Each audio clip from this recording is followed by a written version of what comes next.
Well, my friends, hello and welcome back to yet another video. Today you join me not at the skate park, but in my office where the magic happens, and today I'm showing you 5 tricks that you can learn on the carpet board while the weather is trash outside. Let's get straight into it. Alright, so first things first, there's a few things you want to know. One, if you've got a really sensitive floor underneath you, make sure you do it on the bottom level of your building, or make sure you put like a little carpet or something underneath you, just to make sure that if you're putting too much weight down, you don't go through the floor and destroy your nail, which is cooking you some freshly baked biscuits. So what I'm going to do is grab my Sylveon rug. Anyone curious about where I got this from? Literally got it off eBay for £15, and the quality resembles the price. Anyway, we have here my board that I'm going to be using. First things first, I'd like to use a board with no grip tape, because if you use grip tape with socks, then you're going to go through them socks very fast. So I've got my rip and dip board here. It doesn't have to be a shape board. You can have any board you want as long as it's got no grip tape. And if you've only got boards with grip tape, use a hairdryer and you can get the grip tape off easily. So the first trick we're going to go over today is the shove it. Now this is a very simple one to do at home. Actually even easier, as a lot of these tricks are without the trucks and wheels, because it's just far less risk. This one, I'm just going to give you a rundown of every trick real quick and tell you how to do them. This first one, you're going to use the ball of your foot. You're going to put it on the side that faces away from you of the tail, and then you're just going to push it this way,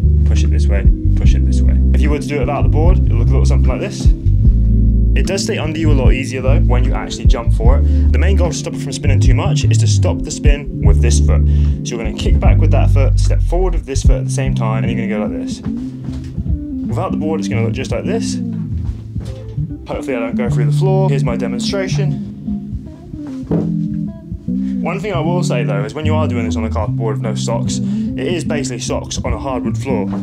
So it can be a bit slippery, but that's your shove it. Alright, for this next one I'm going to move my carpet slightly because I can hear the floor creaking underneath me and it's pranging me out. So what we're going to do here is a boneless. Now the boneless is not something that you would normally see on a carpet board, but you can actually learn the techniques pretty well. And I actually might make a future video on this as well, going over so much stuff that you can learn while it's raining outside, just to keep you guys going throughout the winter. So this next one, boneless. If you skate regular, you take your right hand, put it on the side, take the front foot off, and then as you pull this up, you straighten this leg out. So the leg comes up like this bent, and then you straighten it out like that, and then that's how you jump back onto it. Try not to jump from too high, because like I said, you can cause a fissure into the ground below you. Just start off really low, right hand, front foot off, grab it like that, straighten the leg, and a little jump to send it home.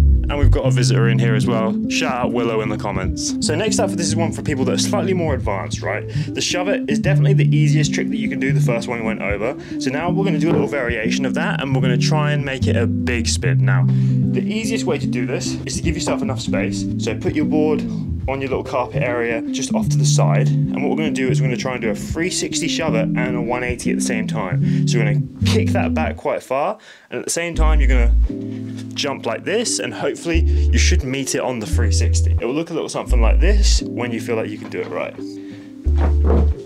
Way easier than it looks, and way easier than doing it on a board of trucks and wheels. That is actually a really difficult trick on a board of trucks and wheels. So practicing it like this might just get that unlocked for you in the real world. All right, so now we're gonna go over a little variation of what we just did, the 360 shove it. Now this is a slightly easier version than the big spin for some. Not everybody finds it easier, but for me, I do. So what you're gonna do, exactly the same as a shove it, but this time we're kicking it twice as hard this way.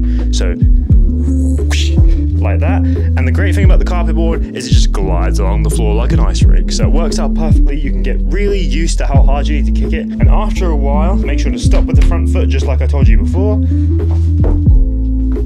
And that's your 360 shove it. Okay, the final one for this video, and by the way, I'm well up for making another one of these, so let me know if you want 5 more tricks, because there's so many we can go over. Anyway, so this one is the sow flip. Basically what you do for this one is you pop the board into your hand, and yes, you can pop it with no trucks and wheels. I'll show you how in a second. Pop the board into your hand. It's left hand for regular, right hand for goofy. If you're goofy, you're gonna throw it like this, and if you're regular, it looks like this. So basically what we're going to do here, and bear in mind this is actually a bit harder for me right now because I've got a super pointy nose, and no, I'm not talking about the one on my face, stop laughing. I'm going to grab this here and we're going to twist the wrist. So this is my hand here, attached to the end of my arm, believe it or not. So we're going to put this here, and this goes this way. So you flicker the wrist, little flick of the wrist. Look at the flick of the wrist. And the more you practice it, the more pissed off your mum gets at the noise. Right, so now in action, I'm going to try and pop it up for you. To pop it up, you're going to put quite a bit of pressure on here, because you're not going to get the tail off the ground, but you can pop it up high enough so that you can grab it with that front hand, like is the mission that we're up to. So the final carpet board trick for today will look a little something like this.